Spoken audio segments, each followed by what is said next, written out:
So part of what I love about these is, yes, they're really inexpensive to make, so you can make lots of them, but the magic of when you're done, you take this little paper that you have folded and trimmed, and the magic of opening it up to see what it actually turns into.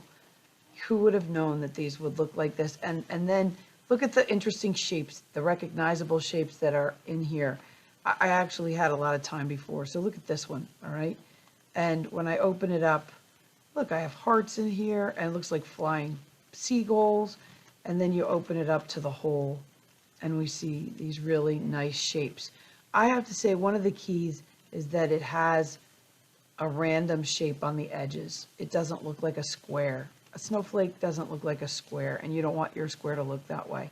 So you want to fold it carefully, and you want to just do some really nice cutting. But look how lacy that is.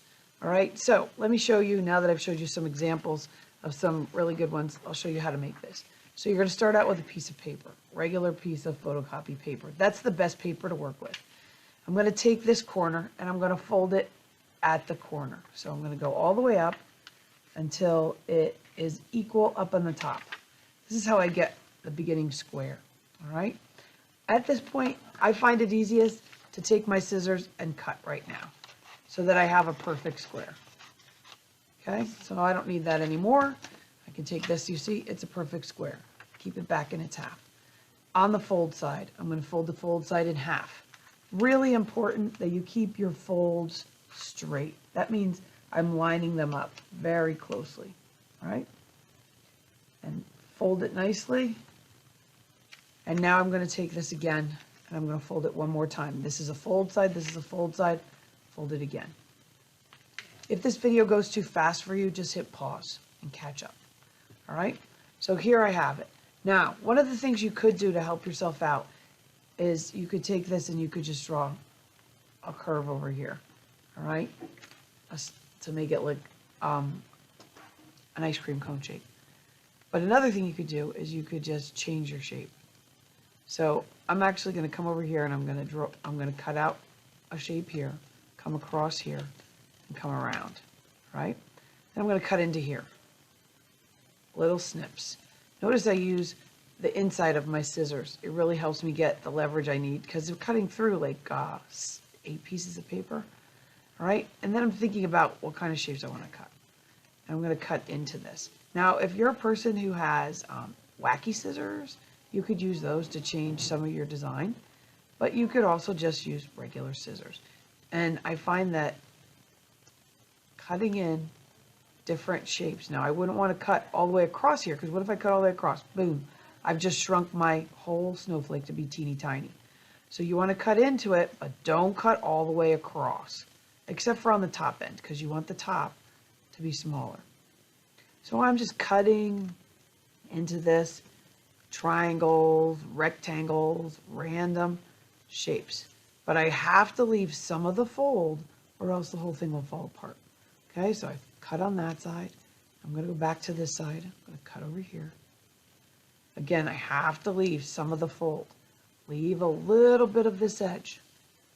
Okay, I'm cutting in, getting all these scraps. But I don't want to cut it all the way so that I cut into that cut, because then it just becomes a big old empty spot. I don't want that either. Cut in here. All right, so I take this now, clear out my space. Let's see what I got. All right, so this is what I have.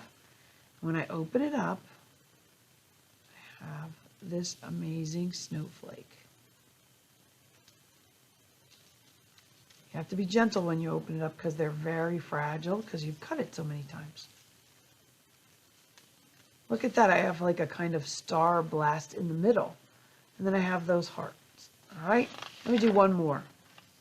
All right, so again, I take it in half, fold it to the line, flatten. I'm going to cut it. Okay, this is why we use photocopy paper. It's nice lightweight paper. Here's my fold side, folding it all the way up to the top, pressing it down. Right? Folding it again. This is a key piece. People sometimes forget this extra fold. That's why we use this lightweight paper. All the way up. Fold it again. Okay? Now, this time I'm going to do something different. All right, so again, here is that arc. All right. I'm actually going to cut below this time. I'm going to come down here. I'm going to cut a shape down here. Now, if you have things like a hole puncher, a strong hole puncher, that might actually work down here to put designs in it, but I actually don't even have a hole puncher at my desk. But as I was talking about wacky scissors, look, I have these scissors, so I could use these to cut. Look at that. All right. It's going to be very different with these zigzags in here. Okay. Because that would take a lot to cut back and forth zigzag, but now that I'm cutting it with these scissors, I'm getting all these zigzags cut out so easily. Okay. Again, don't cut all the way to the other side or it will fall apart. Okay. I really wish I could do a hole there for my hole puncher. All right, I'm going to see if I can find my hole puncher. Okay, so I did find a hole puncher, and it's not even a normal one. It's a hole puncher that does little teardrops. So if you know someone who has office supplies or scrapbooking, you might be able to get a hole puncher so that you can do this. It takes a little bit of muscle because you're going through all that paper. But this is also an extra you could add to your snowflakes. So you want to make sure that it's in the space. All right, I'm going to add a couple of more. And let's see how this snowflake comes out with all of these holes in it, okay? So again, here's what it looks like. And I'm going to open it up. Wow, check that out. Very different, right? Very different than this one because of the zigzags in the lines. All right, I'm going to just show you one more thing that you really want to avoid. And if it happens, then you'll know what went wrong. So again, I fold it in half. Okay. You want to make sure you cut this off so you get the square. All right, so you get the square. Fold it again. Now, if you don't fold it enough and you think, oh, this is going to be a lovely snowflake, it's not, because it's going to be very square. You can keep cutting into this and it really isn't going to look as great as if you fold it the next fold. All right, so if you open your snowflake and it looks like this, wah, wah, wah, no, it didn't work. We don't have all of the sides. So you want to be sure that you take your snowflake paper and you fold it in half. You could use colored paper if you want, right? You could put sprinkles on it. You could glitter on it and decorate it afterwards. That's fine, right? So here we go. Fold this in half and fold it again. Okay, the only other thing that could go wrong is if you cut on the wrong side and you don't keep track and you go, oh, I'm going to cut off over here. Well, if you do that, boom, look, it all falls apart. You folded it wrong. That's the bonus. It's cheap paper, so it's not an expensive project. You get the good paper, the paper out, and you try again. The more snowflakes, the better it is. All right, boys and girls, good luck with your snowflake making.